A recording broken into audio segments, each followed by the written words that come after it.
മരണം വരെയാണ് സമരം ചെയ്യാൻ പോണത് ഞങ്ങൾ.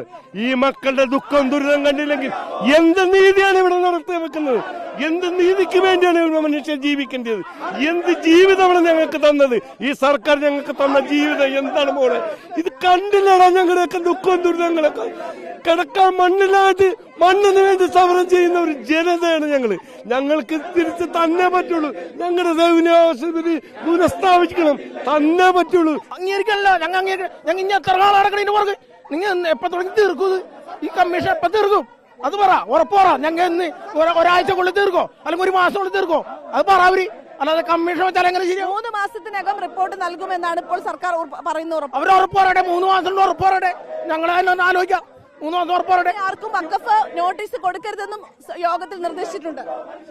നോട്ടീസ് കൊടുക്കേണ്ടെങ്കിൽ ഞങ്ങൾക്ക് അറിയേണ്ട കാര്യമൊന്നുമില്ല. ഞങ്ങളുടെ പ്രശ്നം തീർക്കണം. ഞങ്ങളുടെ ഇവിടെ പട്ടിണിയും പരിവട്ടമാണ്. അത് എത്രയും പെട്ടെന്ന് തീർച്ചാണ്. ഞങ്ങൾക്ക് അതിന് ശക്തമായ പ്രതിഷേധമാണ്. കാരണം 35 വർഷമായിട്ട് രജിസ്റ്റർ ചെയ്തു വാങ്ങിയ ഭൂമിയാണ്. ആ ഇന്ത്യൻ ഭരണഘടനയ്ക്ക് അനുസരിച്ച് എല്ലാ മാർഗങ്ങളും രജിസ്റ്റർ ചെയ്ത് ഞങ്ങൾ അനുഭവിച്ചുകൊണ്ടിരിക്കുന്ന ഭൂക്കിയെ ഞങ്ങളറിയാതെ ഞങ്ങൾക്ക് വീണ്ടും ഒരു കമ്മീഷനെ വെക്കുക എന്ന് പറഞ്ഞാൽ അതിന്റെ പിന്നിൽ എന്താണ്? അതെന്ത് നീതിയുണ്ട്? ഞങ്ങൾ ഇത്രയും നാൾ ഉപയോഗിച്ച് രജിസ്റ്റർ ചെയ്ത ഭൂമിയല്ലേ? അതിനുള്ള പ്രതിഷേധമാണ് കാണുന്നത്. വഖഫ് ബോർഡ് കൊടുത്തിരിക്കുന്നത് 12 പേർക്കാണ്. ഞങ്ങളിവിടെ 610 കുടുംബങ്ങളുണ്ട്. ഞങ്ങളുടെ കുടുംബത്തിനല്ലേ ഞങ്ങൾ നോക്കണത്. വഖഫ് ബോർഡിന് കൊടുത്തിരിക്കുന്ന 12 പേരല്ലല്ലോ. ഞങ്ങൾക്കുള്ള പ്രശ്നം അതാണ്. ഞങ്ങൾ 610 കുടുംബങ്ങളാണുള്ളത്.